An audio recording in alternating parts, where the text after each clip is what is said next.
Nagliyab ang isang e-bike sa Binyan, Laguna matapos namanong ma-overcharge ang baterya nito. Paano nga ba maiingatan ang mga ganitong electronic vehicle para iwas disgrasya? Iyan ang tinutukan ni Dano Tingkungko. E-bike! Nasunog! Nagliwanag ang bahagi ng subdivision na ito sa Binyan, Laguna, Biyernes ng madaling araw. Naglagablab na pala hanggang matupok ang isang e-bike.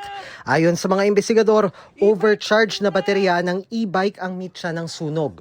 Nanggaling sa battery and then nag-spread out na siya doon sa entire na e-bike. At bagamat walang nasaktan, nadamay naman sa apoy ang isang SUV at motorsiklo. Yung spread ng fire, mabilis. Sinisikap ng GMA Regional TV na makuhanan ng pahayag ang may-ari ng e-bike at iba pang sasakyan, pero ayon sa BFP, may pag-uusap na mga ito. Ayon sa National Bicycle Organization, maraming pwedeng maging dahilan para pumalya ang baterya nito kahit may battery management system na pumipigil sa overcharging. Usually it comes from exposure to heat. No?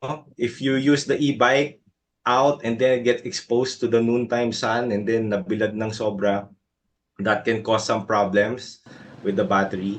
There's also manufacturing defects. One cause could be maybe they used a different charger. Each battery or each e-bike has a different requirement. At dahil de baterya, hindi raw maaaring gamitin ang e-bike kung mabibilad sa sobrang init tulad kung tanghaling tapat. Huwag ding isabak sa ulan.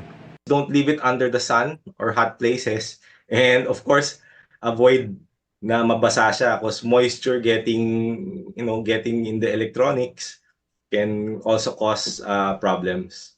Pwedeng sundin ang 15-15 rule. 15 minutes na pahinga pagkatapos gamitin at 15 minutes na pahinga pagka-charge bago patakbuhin. Huwag siyang iwanan ng overnight. For example, i-charge siya tapos matutulog kayo. Yun kasi kadalasan nagiging cause ng sunog. Tsaka po yung mga substandard na pagbubuo ng batteries. So meron kasi tayong mga kailangan at tsaka yung mga proper materials para bumuo po ng tamang battery, which is kailangan may BMS. Tapos yung BMS yung chip niya, yung pinakautak ng baterya. Tapos kailangan may battery insulators para mas safe po yung battery, hindi magkadikit-dikit. Ugaliin ding ipasilip sa service center ang e-bike kung may sira sa baterya at magpa-maintenance check kada 2 o 3 buwan. Para na-check din po yung battery kung okay pa ba yung condition niya, kung may leakage na ba, kung bloated na po ba yung battery. Kaya mas maganda po may maintenance talaga. At pati yung mga wires na nahihiwa, usually yung kasi nagiging cause ng short circuit eh. Para sa GMA Integrated News, Dano Tingkungko, nakatutok 24 oras.